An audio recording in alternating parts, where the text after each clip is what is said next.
Hey, welcome back to another Speed Duel deck profile. Hey, today we're look at a deck I've been testing out, playing around. Deck is real fun. It is, I call this Dark Growth because this deck uses my favorite skill in the game, Room for Growth. I love this skill. I find this skill makes deck building so fun because of that. Right? It's just the fact that makes all of your level 3 low monsters to a real monster. The whole point of that is we are using a bunch of good level 3 dark monsters, right? So we want to get them up. We're trying to boost them up. So, right? So, and thanks to the Shadow Raiders box, we get good dark monsters. So first up, we get 3 Chick the Yellow. Under the skill, this becomes 19. When it does battle damage, you can bounce back a card on your opponent's side of the field, right? Or you can look at the top of their deck and be like, hey, I'm gonna make this the bottom card of the deck, or if it's a bad card, you just keep it like, yeah, that's good. Next, we play 3 Cliff the Trap Remover. This is probably like one of the weaker Dark Scorpion members, honestly. When he does battle, he mills 2 cards from your opponent's deck. Or the other effect is that he pops a spell trap on the field. So he pretty much becomes a 21 beater under the skill, right? Next we play, this is just a flex spot. I've been testing it.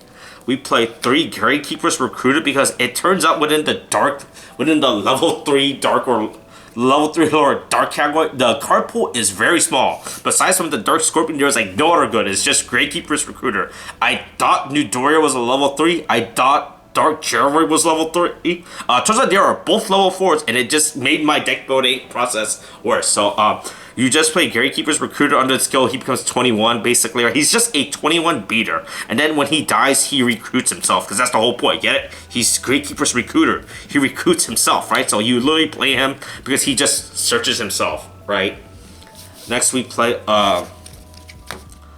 3 Shrinks, obviously, because like I said, you use this as a defensive card and as an offensive card. So if you, because most of the time at the end of the turn, the skill wears off and you're just stuck with like weak monsters. So if your opponent decides to like attack with like anything into your Chick the Yellow or your Cliff the Trap, you just like, you shrink it, right? You be like, gotcha, your monster's weak now, ha. My skills are off. Since we're playing a dark deck, obviously, we play double Allure of Darkness, right? Because you have 9 targets in this deck. Our limit 1, we play a Rhoda because we have 6 warrior targets, right? Like I said, I really wish there was another good level 3 dark warrior in this game, but there is sadly not. If the Streets of Battle, where the fuck that next box is coming out, has a good, I will definitely replace it. Because I said, this card is literally just here as a spot filler right now, honestly, because of that.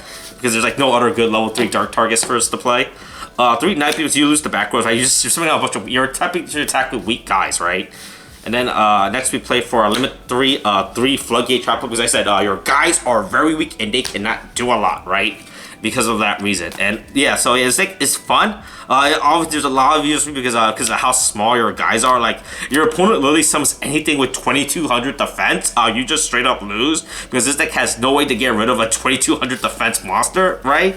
If you want, you can probably switch out the Rhoda for an Offerings to the Doom to play around that, right? But if your opponent plays defensively and they just start making big walls, right? They summon anything with a big defense, you just straight up lose because you can't out it, right? Yeah, so like I said, yeah, so that's why, so that's pretty much the deck. It's pretty fun because of that reason. Extract, like always, is irrelevant because we just play a bunch of Wakening the Dragon targets when we don't play Wakening the Dragon. We play 1 Cyberan, 1 Destiny and Dragoon, Master of Oz, Super Viacon Roy, the Jumbo Juroy, and Ojama King. I said it's extra irrelevant. It's just there for your point to get Waking the Dragon.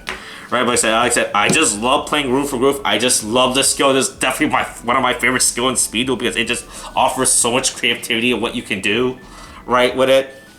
Alright, and yep, that's pretty much the deck profile. Thanks for watching like always. If you guys want to see any other deck, comment down below. I'll try to get to them eventually at some point. I got a bunch of these I want to do. Alright, thanks for watching.